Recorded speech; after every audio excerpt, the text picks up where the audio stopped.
So we're going to get going now. Hello, everyone, and welcome. My name is Susan Eplett. I'm president of the Muskoka Lakes Association. I'm one of the founding directors of Friends of Muskoka. The MLA is very happy to be facilitating this open house. It's being conducted by Mitch Goldhar and his team at Penguin Group of Companies, who are the owners of the Cleveland's House property in Manette.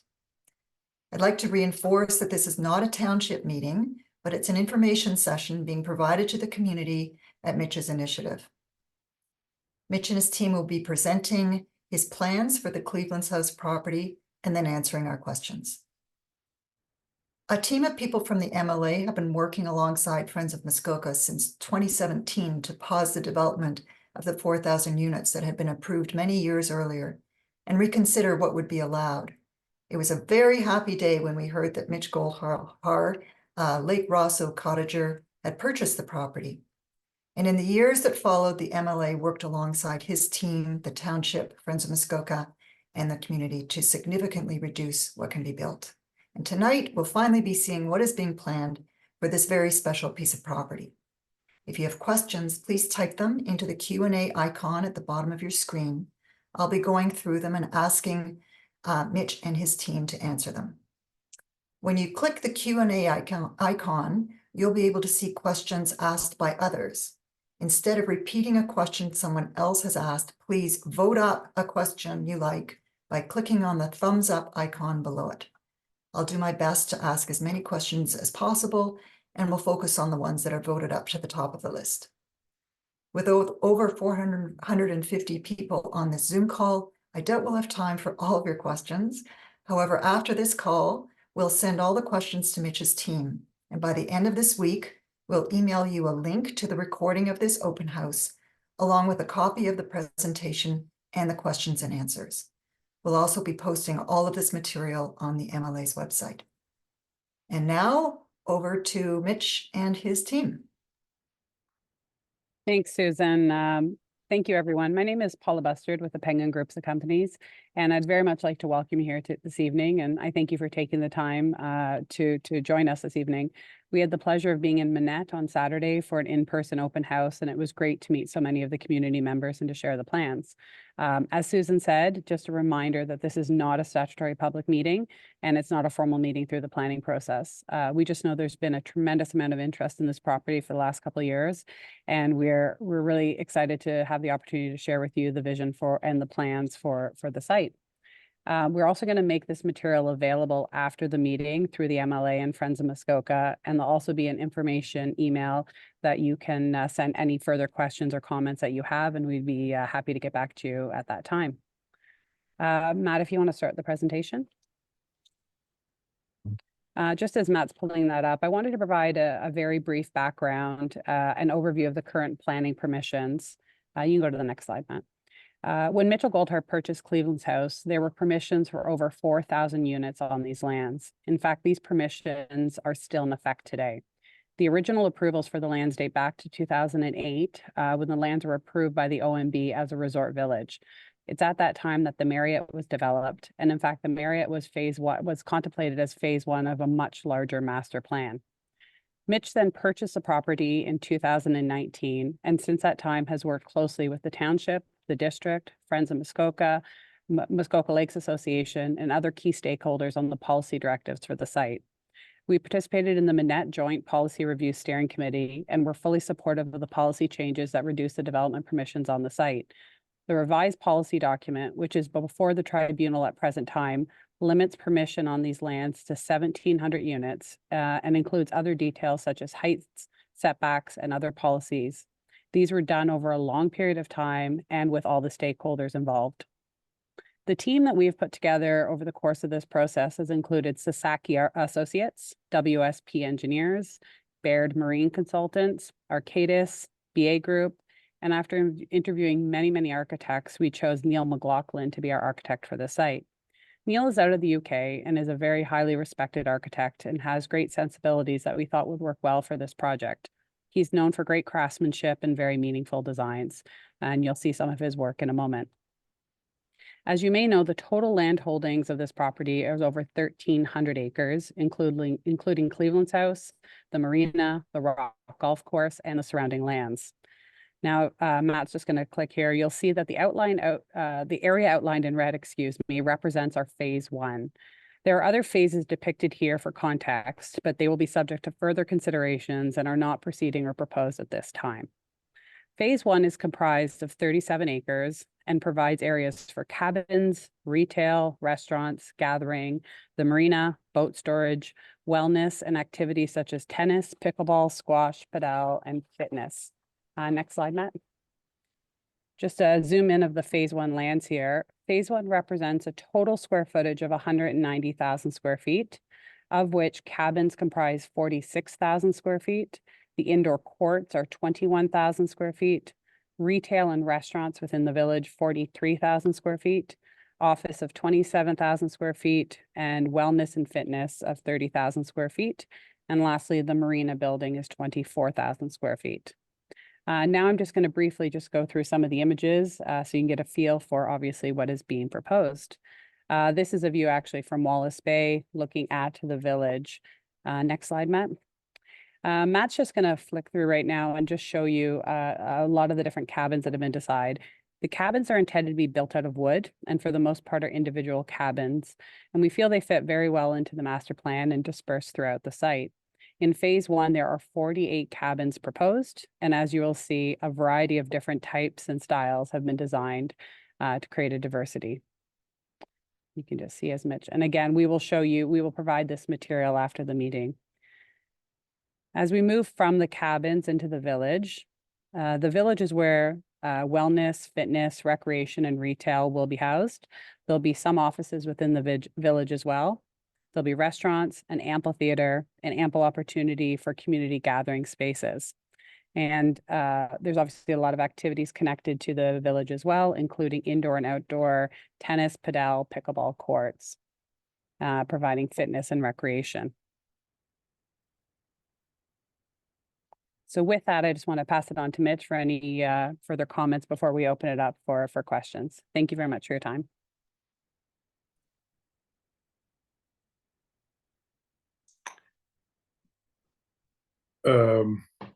Thank you, Paula, and thanks everybody for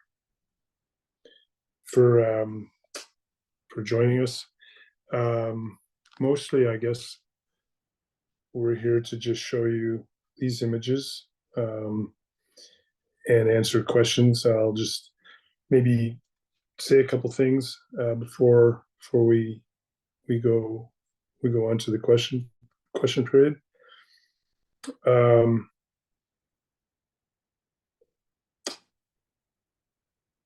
Basically, I am not in the resort development or management business. As a matter of fact, I was not really looking to get into that business or acquire these lands. I think like some of you at the time when there was an application, or I'm sorry, there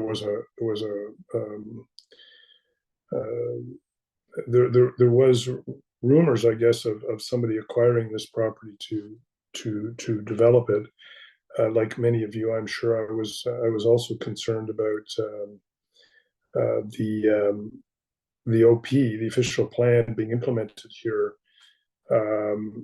in anything remotely close to what was permitted, and quite frankly is permitted. In going through the legislation governing this property and looking at the context and the history, I guess I felt that I had exhausted that there were really no ways to oppose development of a substantial scale, and I had exhausted that. I had hired my own consultants to look at what the regulations and what the rights were at the time, and had resolved that I guess the only way to do it would be to acquire it. And so I really acquired this property to stop something, so more so than to do something or to develop something, but by ultimately entering into a contract and acquiring Cleveland's House, you know, I did, along with Paula and Matt and Leah and many other people, start to put our heads to what might be the appropriate development here in terms of scale, look and feel. So what you're seeing here today is the culmination of all of that time and energy in the form of a phase one on 37 of 1,300 acres, representing, I guess, a little under 200,000 square feet. The property is intended to permit 1.7 million square feet. And I guess the phase two and the phase three will be to be determined. We will stay in touch and share, like tonight, the visions for phase two and phase three, if and when they do come about.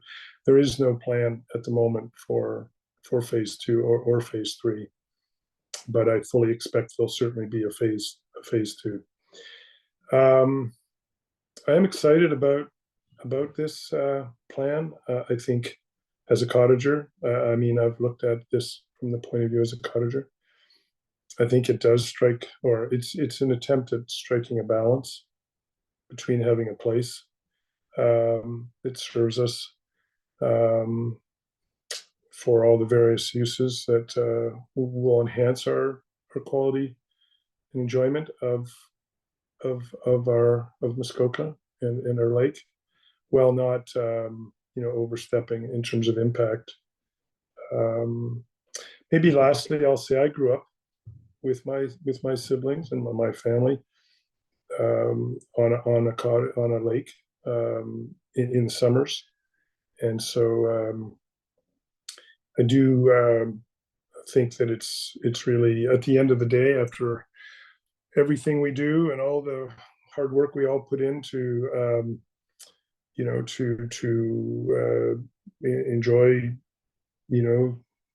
enjoy life, I think going to the cottage is probably ultimately what it comes down to, at least for a lot of us. And so I'm very, I guess, sensitive to protecting as much as possible, protecting the things that the ingredients that go into us enjoying our times in the north. So thank you all for joining us, and I guess maybe if it's okay, we can turn it over to questions. We've got lots of great questions coming in. So I'll start with some of the ones that are getting lots of voting up. To start with, can you please confirm when the demolition of the current Cleveland's House will begin? It would be great to see some progress start happening with this exciting development. Yeah, I mean, believe me, no one would be more excited for that than me, and I guess my colleagues on the line. So the answer is I don't know. We're really not in a position to start there. Well, the truth is, I guess if we wanted to bypass the new intended bylaw and regulations, we really could start, but the intention is to stick to everything that we've done together with the MLA and friends and councils and many others, and let these new bylaws and regulations and OP go through. But the reason they're not through and they're not final and binding is because there's an objection, there's an appeal. So the appeal has to be heard by a tribunal, which in Ontario, it's the process. So unfortunately, the timing is unknowable until the tribunal hears the appeal, and of course then makes a decision, rules on the appeal. But only then will we be able to start working there, and and subject to what the tribunal says. I mean, it's possible the tribunal could completely change what's being approved. So subject to it being consistent with the vision here, then and only then we'll be able to start. Okay, thank you. Next, this is getting a lot of upvotes. What is your plan, Mitch, for sewage treatment? And how would this affect the surrounding area and lakes? It's sort of funny that one of the things I'm most excited about is the sewage treatment and the water treatment, because I do feel that it would be appropriate here to have high standards with respect to sewage and water treatment. I think we would all agree.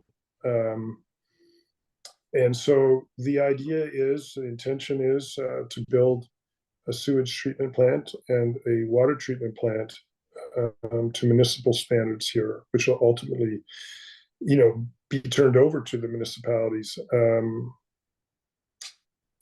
operated at and by the municipality, at municipal standards and by the municipality. And the intention is, notwithstanding the phase one that you see here being pretty modest, if you will, in terms of overall permissions, that we would do the municipal services up front. And over time, they would be expanded. So they'll be sized for phase one, probably a little bit more, and others who would be hooking up. And then if and when there's additional phases, the sewage and water treatment plants would be expanded. Excellent.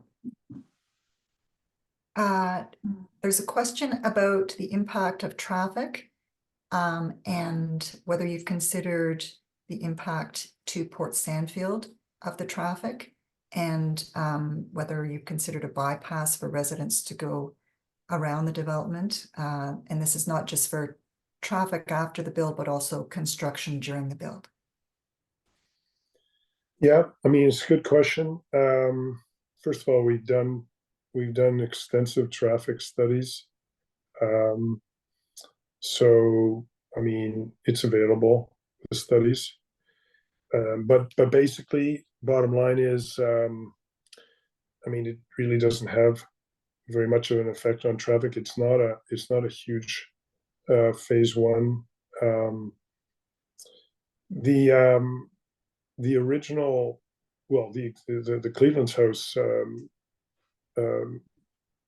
units were about 155 units. There's actually fewer units day one here than the original Cleveland's House.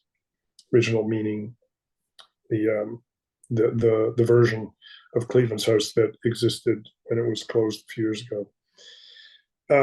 But there is some traffic generated by any development, but it is really quite modest. You can read it in the study, but it doesn't come anywhere close to straining the roads that are used. Judhaven, Peninsula Road are very modestly increased by this development versus without it. And with respect to Port Sandfield, again, we're sensitive to all of these things. When it comes time to start construction, we will try to coordinate with the subcontractors to spread out to minimize any additional or noticeable traffic through the bridge there. But we did study the bridge as well. So, it's all in the study, and the impacts are negligible. But we are sensitive to it, and we'll do everything we can, certainly during construction, to keep the roads clean and minimize truck traffic at inappropriate times. Thank you. A lot of people are wondering about the ownership of the cabins. Are they going to be condo, timeshare, rental?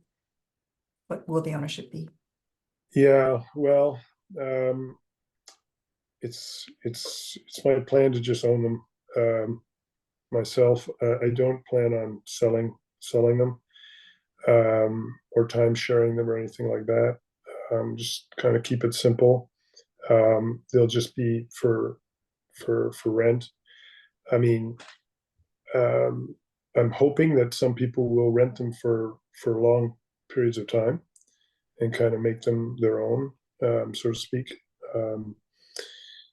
But in terms of the minimum time period for renting them, I don't know yet. Still trying to figure that out. They'll have kitchens, there'll be different sizes and different shapes. And I can go into that more if you want as we go. But they'll be just rented, just like you go to a hotel or whatnot, except that these will be, renting a cottage. But it's unique. I mean, it's not quite like renting a cottage, not quite like going to a hotel, but the intention is that you're self-sufficient, and you have your own space for the period of time that you rent it.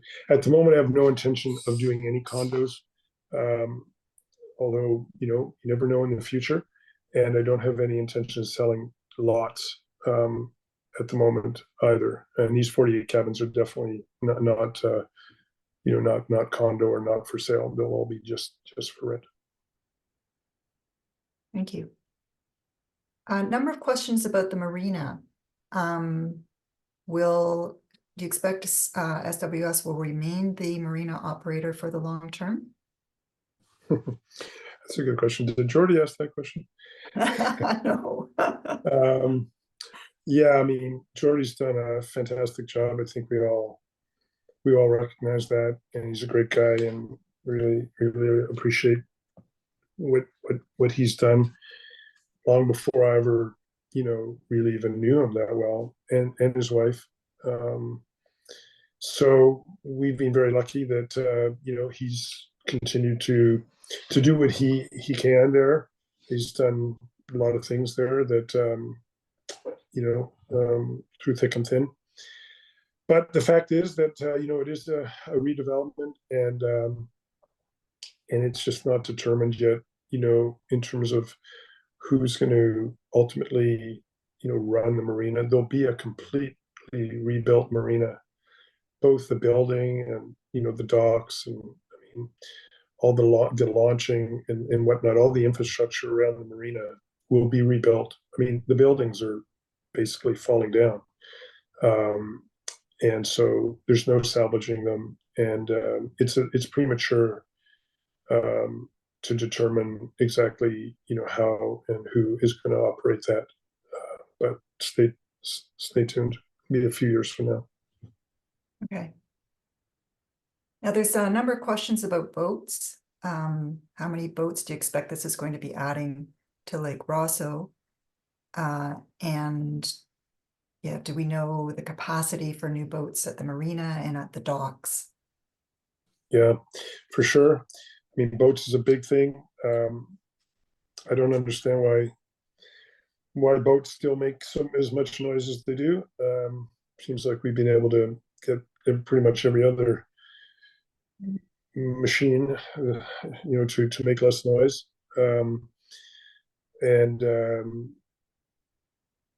And we are increasing the number of boats, the number of docks, the slips. We're adding slips. There's 125 spots right now at Cleves. The on completion of the new Cleves, there'll be 215. So it's an increase. Though it's actually not an increase over the previous approval. So it is what's permitted there now. We'll probably build them all, and we'll monitor, obviously, boat traffic. There'll be ways that we'll be able to regulate boat traffic by not allowing, or regulating how many boats or if boats will even be allowed by renters, for example. And there's other ways to regulate it, reserving spots and so on and so forth. So I'm very sensitive to boats and boat traffic. We need them. I mean, the place has to survive. There's going to be many businesses there. We all like to go, somewhere by boat. But at the same time, obviously there's people, living around Cleves and on the approaches to Cleves. And so we'll be very sensitive to respecting them as well. So that's what the permissions are. And that's how we're planning to approach boat traffic. Thank you. The next question relates to staff housing. Complimentary introduction. Happy to see something great happening here. My dad would be thrilled. Will any staff accommodation be built as part of this phase one? There will be staff housing with phase one, in the form of some of the existing buildings, and cabins. There's some cabins there that are in pretty good shape. There's way more that are in bad shape.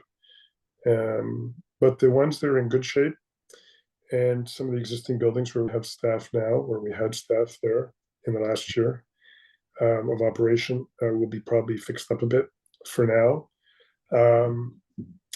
But I do anticipate building staff housing from scratch, probably pretty soon after phase one, maybe even during phase one, before phase one ends. I really feel strongly about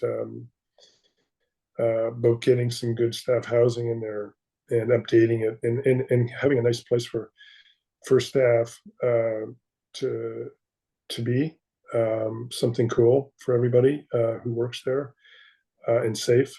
It's badly needed.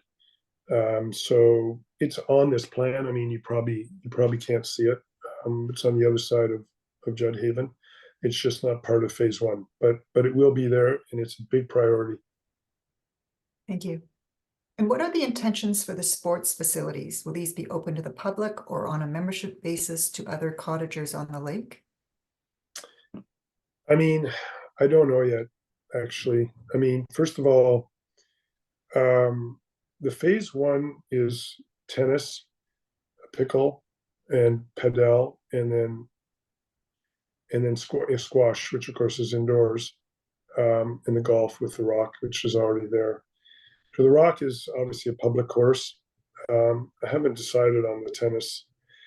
I mean, I just don't know. I'll see. I'm inclined that everyone can book. I would like it to be available for everybody and everything. I just need to think through all the implications of it being public versus being private. It could end up being sort of a little bit of both.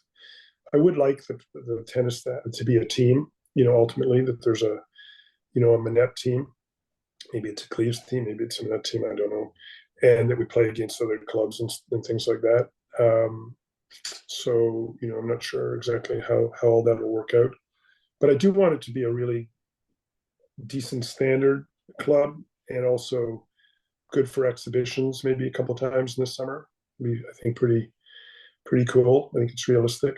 So everyone would be able to come. It's just I haven't completely resolved that, so I don't want to say or commit to that yet. Oh, Okay. I should add about that. I'm hoping that the phase 2 will have, again, it's the intention, that there'll be a day camp, with additional sports, there for kids.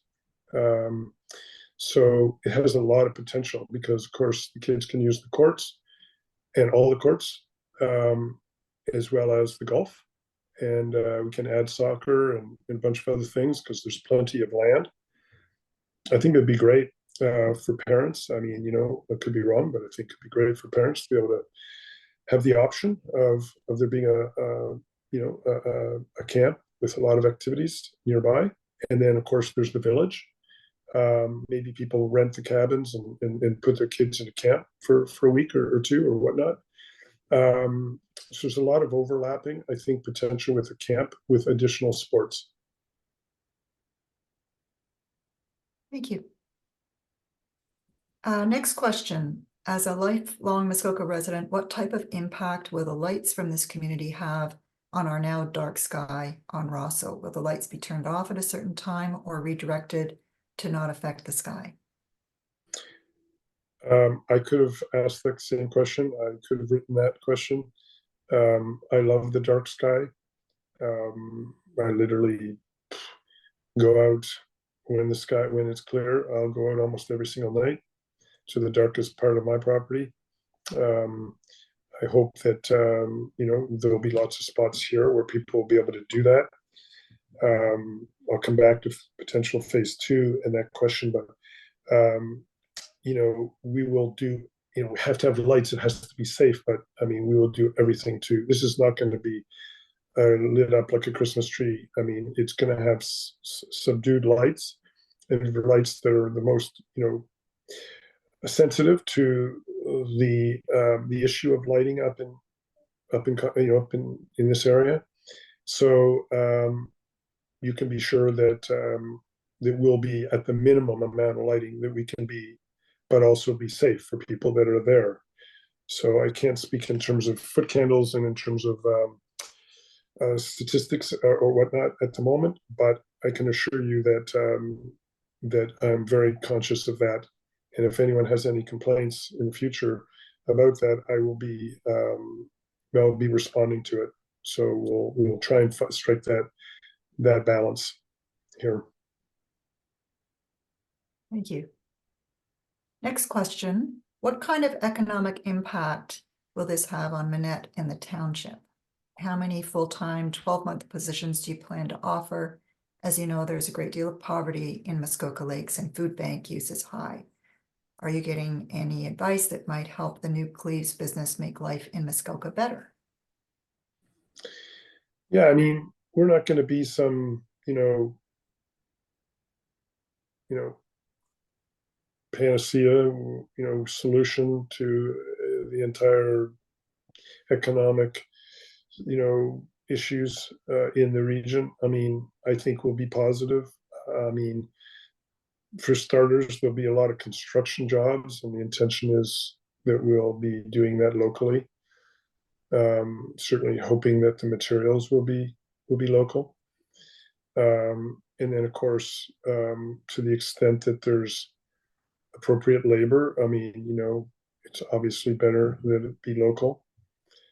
We'll be paying taxes. And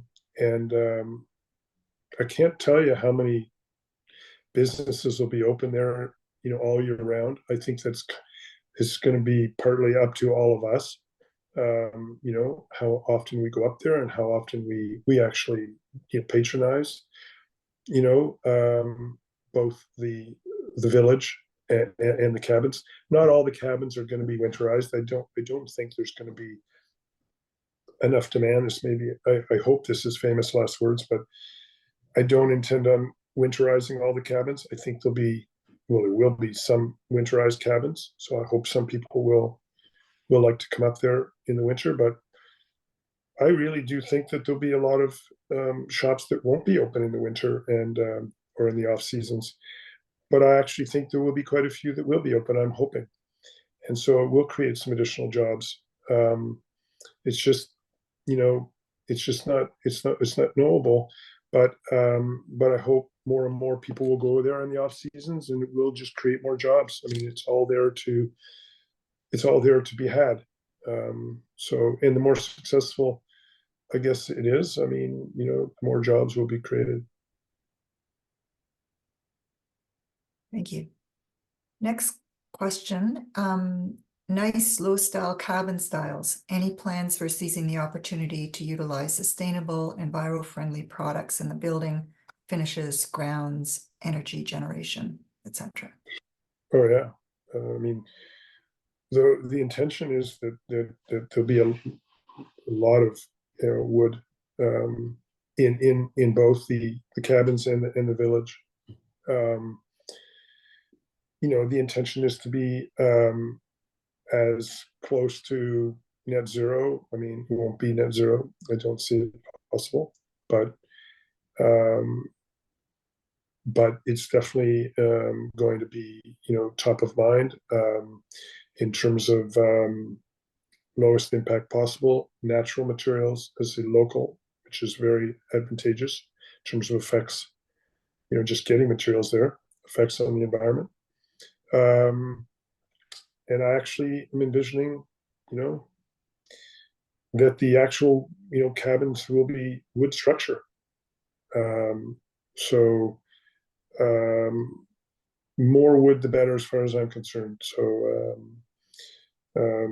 So yes, it's very much the theme here, and geothermal likely. You know, for you know, for the systems, the M&E systems, the mechanical systems. Thank you. And there's also a question, given your commitment to protect the environment, do you plan to do any shoreline naturalization? We have a consultant for the shoreline. It's been very interesting, actually. So, you know, we're still working through that, but by all means, we'll be, you know, we'll be building near the shoreline. I mean, for sure, we'll have, you know, boardwalk system there. I mean, it's nothing too, you know, too much, but definitely very enhancing to the use of the village, the cabins, and connecting them, as well as just the overall use of the shoreline, you know, to protect it. So, in terms of a planting and naturalizing it in this respect, no, we don't have any current plans to be planting necessarily on the shoreline, but you know, obviously very sensitive to the overall environment here and the impact. We'll be planting enormous amounts of trees here, because I would like these cabins ultimately to be, in a sense, in a bit of a forest environment. So,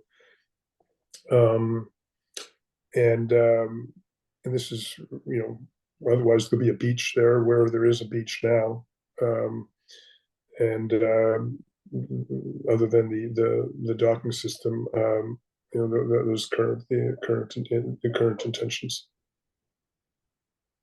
Thank you. Next question. About 25 people have voted up this one. We understand from the Saturday meeting that this vision doesn't see a future in the historic hotel and boathouse/dance hall. This saddens many of us to lose this culturally significant landmark. We understand these buildings are currently in a dilapidated state and not as attractive as they could be, though demolition of this last remaining Grand Hotel would be a great cultural loss to the area. We feel the community in Muskoka would love you to reconsider saving the older historic sections while adapting them to modern day use. Yeah. Anyway, it's not my intention. I've looked at it. Believe me, I love it too. And I feel, yeah, I mean, I get it. But it doesn't work. The buildings are basically dilapidated, like you said, in every, like from top to bottom. I mean, the fact is that it is not the original building. I mean, everybody, I guess, thinks about it that way. the original buildings have been completely rebuilt, if you will. I mean, we might whitewash it a little bit. They're nostalgic. I get it. But I mean, for example, the exterior of those buildings is plastic. It's not original. And the vast majority of all of those buildings have been over time rebuilt with, with modern, if you will, at the time materials. Like the windows are not original. There's very little actually in the buildings that are original. There's nothing there that's original. To say nothing of the fact that it's barely standing up. It's actually not. It's unsafe. To use it would be, I mean, it would be an enormously expensive and almost impractical, if not close to impossible, thing to do. I've looked at it. So it's not going to be part of the development. But there will be there'll be some sort of references to the building in the new development. I haven't completely got that for you yet, but it's the intention to do something with some of the architecture to salute and honor the original, I guess, iconic shape of some of the original building, and I hope that we'll all, be able to accept that as the reality of this situation. And I hope, without going into the details, hope we'll all be able to recognize what that salute is, and and appreciate it. Thank you. Next question relates to the tower. Please explain the purpose of the tower behind Abby's in the marina. Yeah, I mean,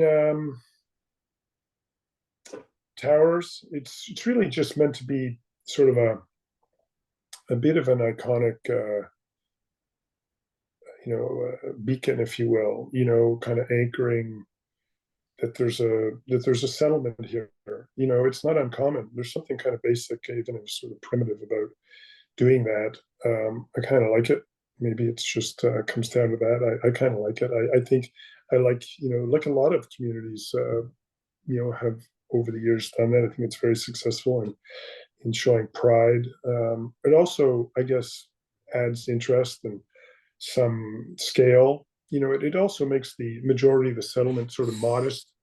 Sort of sits proud and says, there's a proud community here. In this case, a little village, a lakeside village, a waterfront village. I think it'll look cool. I mean, I think it has some gravitas, some interest, and people gather around those types of things. I think we all, consciously or not consciously, go out of our way to, to go to such a structure. Yet it will be back, it's going to be behind Abby's. I want to restore Abby's steeple there, and Abby's in general. I call it Abby's. It's the name of the restaurant, but you know what I mean. And so it'll be quite a bit behind Abby. So I think it'll look cool too.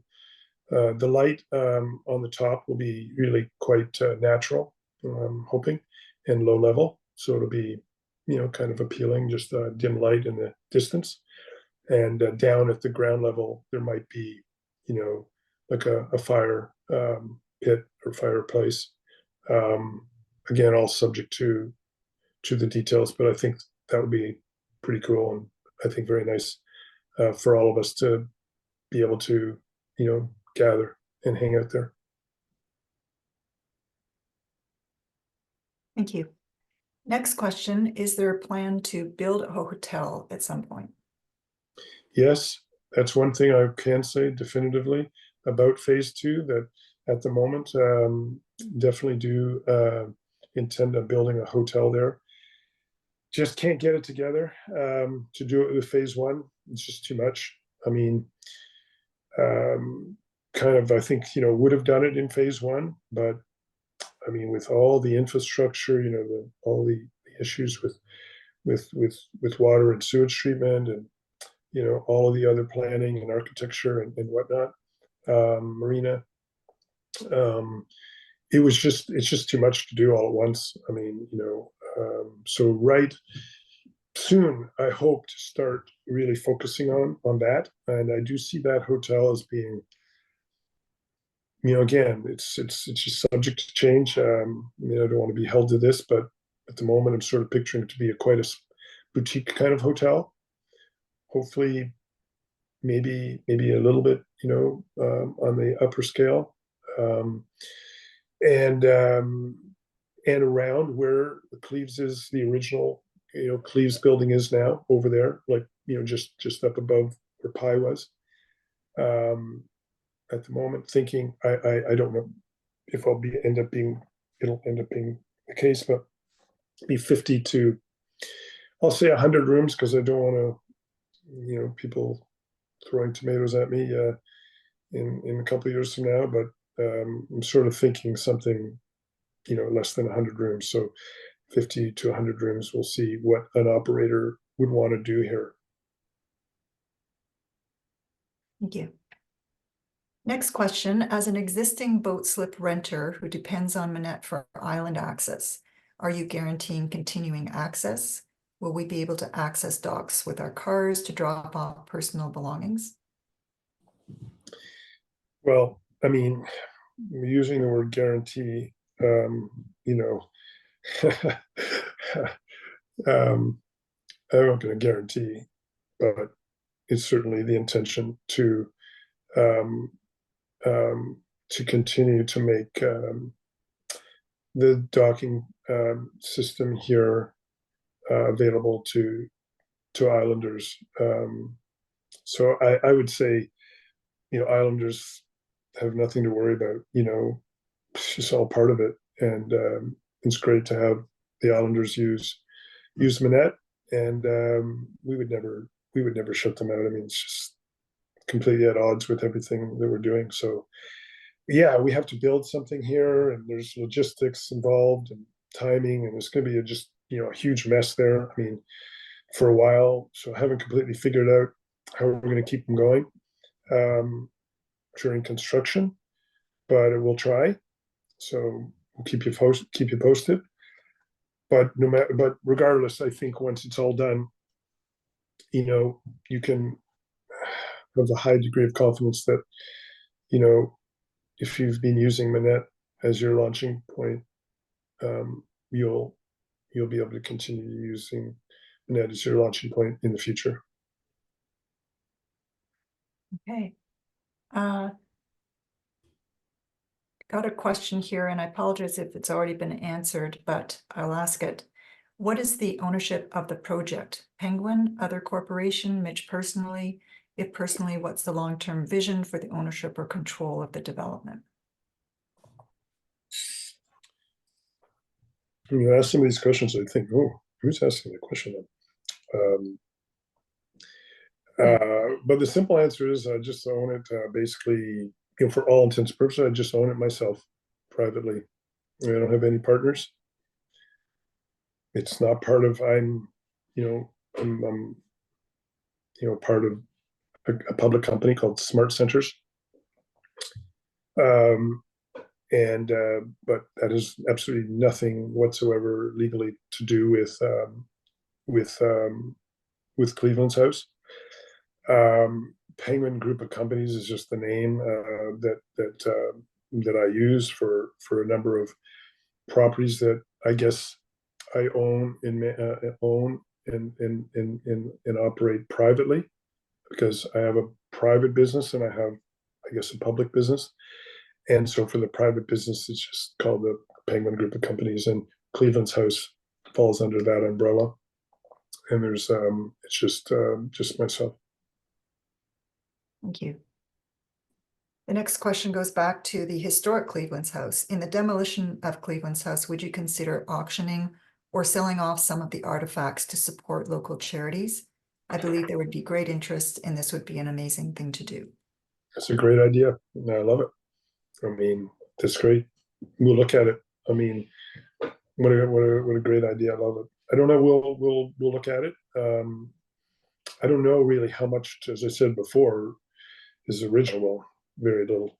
Like there may be some old beams, still there, but we'll look at it. And I guess, yeah, if there's something worthwhile and worthy of that, I think take that under advisement. It's a great suggestion. Great. Next question, are there plans for increasing the emergency services in Manette? I'm not sure what they mean by that, but what I think of when you say that as I get older, I think we do need, I think it would be great if we had more medical dental, certainly in peak season, closer to a lot of us, because it's a long way, and veterinarian for that matter. So, I mean, I'm hoping that some of the tenants in the village will be, and I'll come back to this second, will be medical dental and maybe veterinarian. I should have mentioned before that that I'm in discussions with some people to do wellness there, and also really hoping that we'll have physio there, in peak season. So for active people, we can have access to to physio. In terms of, fire, there's a fire hall across the road. We're on the lake, and in terms of ambulances or whatnot, we don't have any plans whatsoever to build any more, ambulance facilities. It's not that big. Phase 1 is not that big, so it would. I'd assume it wouldn't justify or warrant, adding an ambulatory service because of this development. Thank you. Next question also got lots of votes up. Developers sometimes build phase 1 and possibly phase 2 and then sell the project, knowing that there are still approvals for many more units. What is your take on the long-term vision, your long-term vision and commitment to the project? Yeah, it's true. But I guess I'm for good and ill. I'm a bit of a long-term kind of person, in terms of my business. My history, I think, is that I develop things to hold them. I still own the first property I developed. Some of you would drive by it on your way up if you're from Toronto, in Barrie, there on the highway at Molson Park. It's probably, it opened in 1994. So I'm not a big seller. I guess maybe also evidenced by the fact that there's nothing for sale here.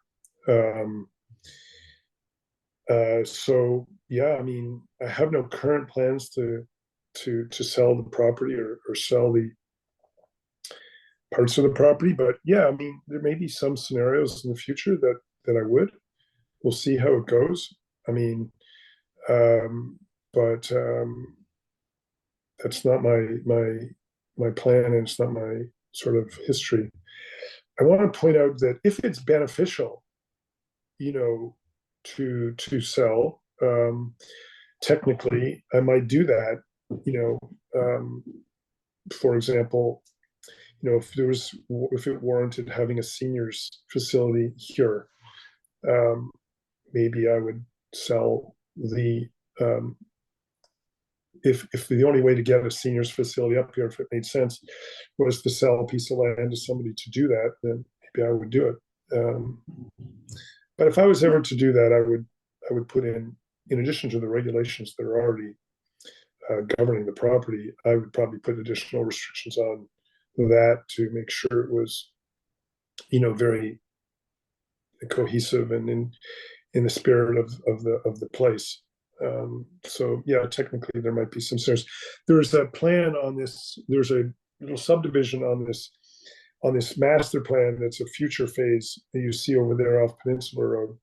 Those are intended to be houses for any local locals that might want to buy a new house in the future. Those I would sell for sure. That would make sense, for example. But for the purposes of that question, I mean, I'm on phase whatever it is on many of the developments that I've owned many decades ago all over the country, and I wouldn't expect this Cleveland's House development to be any different. Thank you, Mitch. Next question, are the condos shown on the site plan part of a future phase? Yeah, so somebody has very good eyes. Yes, we put that on there just to make sure that, partly to make sure that everybody understands that's a possibility. It's not part of phase one. It's not the current intention. It's up on the hill. If you were if we were there now, behind the marina, the grade goes up quite a bit. That's where those are. We've had those on from day one, just as a way of, communicating that it is a permitted use here, even though it's not the intention. I just don't have any plans to do any kind of condos here. And so it's really just a placeholder among a lot of other things that are on future phases here that are placeholders just to show what is permitted. So it's full disclosure, transparency, open kimono. These are all the uses that are permitted here. And phase one is what is going to happen for sure. The rest of it is to be determined. Thank you. Next question, will each rental cabin have permission to have a boat and launch? No, absolutely not. I don't know yet what we're going to do with that, but a canoe, yes, for sure. Don't know what we're going to do yet. Have to figure it out. But I do not support, do not want, and so I don't see it. Don't know how we're going to do it yet. We'll have to think it through. The regulations, I believe, state that, I could be wrong, Paula, you can correct me, but I think there's something like not more than 10% of our slips can be for the people living in this case, in those cabins or residences. So yeah. Technically, we could really probably only provide 21 boats for the 48 cabins. But I'm really hoping that there's I'm hoping there's at least 48 people at any one time, or 41 families, if you will, or variations of all that, that just love being up here, and will be fine without having their own designated motorboat.